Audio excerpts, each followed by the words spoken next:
జీవితంలో చాలా పరిస్థితులు మనల్ని వెనక్కి లాగుతూనే ఉంటాయి. అవి మన ఆర్థిక ఇబ్బందులు కావచ్చు, కుటుంబ సమస్యలు కావచ్చు, వ్యక్తిగతమైన సమస్యలు కావచ్చు, కారణం ఏదైనా కావచ్చు, ఎప్పుడూ బలంగా మనల్ని కింద పడేయడానికి లాగుతూనే ఉంటాయి. అప్పటిదాకా మన అనుకున్నోళ్ళు, మనతో ఉన్నోళ్ళు మన చుట్టుపక్కలే ఉంటూ ఎందుకో తెలియని ఒక ప్రేక్షక పాత్ర వహిస్తారు తప్ప ముందరకొచ్చి చెయ్యిచ్చి బయటపడేసేటువంటి ప్రయత్నమే చేయరు. వాళ్ళు ఏమన్నా చేస్తారేమో అని మనం ఆశగా చూసి అక్కడే నిశ్శబ్దంగా ఉండిపోవడం తప్ప ఒక్కడుగు కూడా ముందరకేసేటువంటి అవకాశం ఉంటుంది.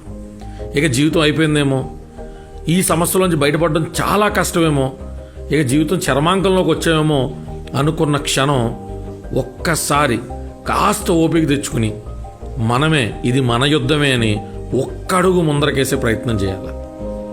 ఆ ఒక్కడుగుతో ఒక్కసారిగా మనం బయటపడిపోవచ్చు, కానీ ఆ ఒక్కడుగుతో మనలో మిగిలి ఉన్నటువంటి నిద్రాణమైన శక్తి ఇంకాస్త ఎదరకు కల్పిస్తూ ఉంటుంది.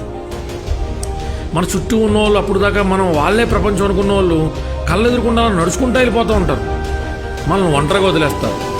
వాళ్ళు మన దగ్గరికి రాలేదే అనేటువంటి బాధ కంటే మనం ఎలా ఈ బాధలోంచి బయటపడాలనేటువంటి ఆలోచనే మనకు ముఖ్యం అవ్వాలి.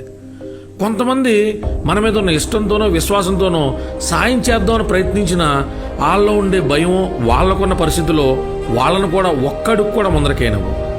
కొంతసేపు చూసి వాళ్ళు కూడా వెళ్ళిపోతారు. అప్పుడు మనతో పాటు ఉండేది మనం మాత్రమే.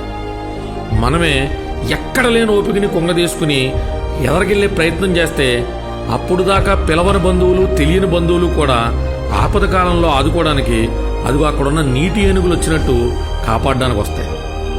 ఎంత కష్టపడుతున్నారే, మనం ఒక అడుగు ముందరకే సాయం చేద్దామని ఖచ్చితంగా భగవంతుడు అటువంటి కొత్త బంధువుల రూపంలో మనకి సాయం అందించడానికి ముందరకు వస్తాడు. మనల్ని ముందరకి తీసుకెళ్తాడు కూడా, మనల్ని ఆ సమస్యలను బయట పడేస్తాడు కూడా. కావాల్సిందల్లా అటువంటి ఆపద్బాంధవులు వచ్చే క్షణం దాకా మనల్ని మనం కాపాడుకుంటూ ఒక్కో అడుగు ఎదరకేస్తూ ఎక్కడ లేని శక్తిని కూడగట్టుకుని బతికేటువంటి ప్రయత్నం చేయడం మాత్రం.